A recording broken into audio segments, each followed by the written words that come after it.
Hi, we're back. So this is Catherine. Then she joined me on my trip, as you probably know if you've been watching the videos and staying...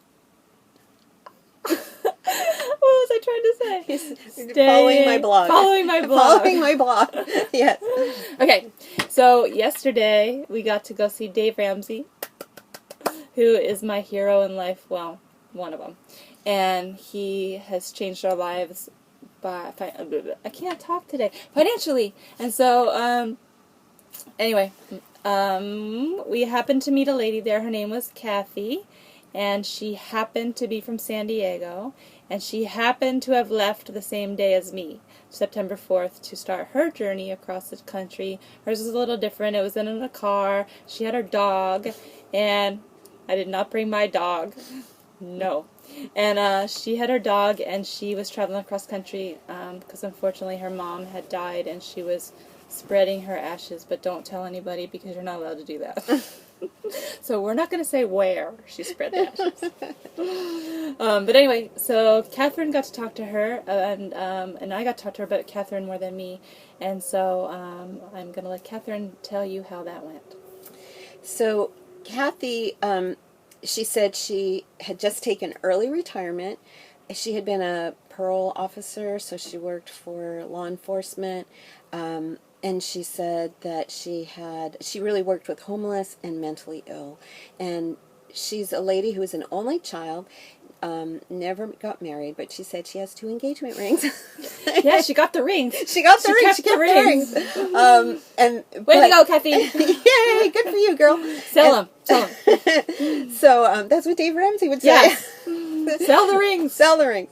But she said, I just had such a love for the homeless and the mentally ill, and that just meant so much. She is a believer, and she was a lady with just such a big heart. But she would say, well, what a fluke that we met here, and what a coincidence that Lori and Kathy left on the same day for this journey. And then as I was talking to her, she said, I've been looking for a house for 10 years. She's single, and so she wanted to buy a house. And she said that, I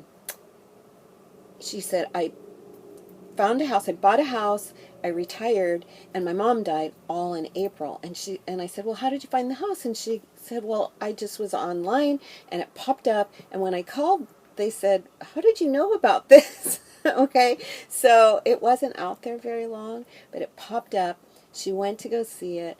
And she said it had sliders, and I just love that because, sometimes you can't open the windows, and, that was just sort of a gift to her in her heart. And then she said, and it's exactly what I can afford to pay because I was looking at houses that were more expensive. And she goes, what a fluke. Again, she said, I said, Kathy. That F word. She used the F word. It's a lot. I said, you have to stop calling it a fluke. You know that this was a God appointment. We were meant to meet today. And not only that, the house that you had waited 10 years for, that's a gift from God. And not only that, but He blessed your heart with these sliders that give you so much joy. Yes. And it fits in your budget. Come on, Kathy, how many things have to happen before you realize He loves you? This is His gift. And she just got the biggest smile on her face, and she said, you're right, I'm not going to use that word anymore. And all of these things aren't just by accident. It's because she has a big God, and she loves Him. And even in her life's work, she touched so many lives. And now this is His gift for her at this time in her life. So I thought it was wonderful, and I thank God that I met Kathy. Yeah. And you guys start paying attention because God loves you too, and there's tons of gifts. Like I get ginger snaps and ginger ale floats and gas paid for across the country. So look around, and you're not allowed to use the F word. No flukes. No flukes. And I got to come with Lori on this while she was in Memphis and Nashville, and music is so important in our house that I thought that was a gift to me. That was, yeah, yes. because we got to hear lots of great music. We love Tennessee. We love Tennessee. And Roger, I want you to come back. And Barry, I want to live here.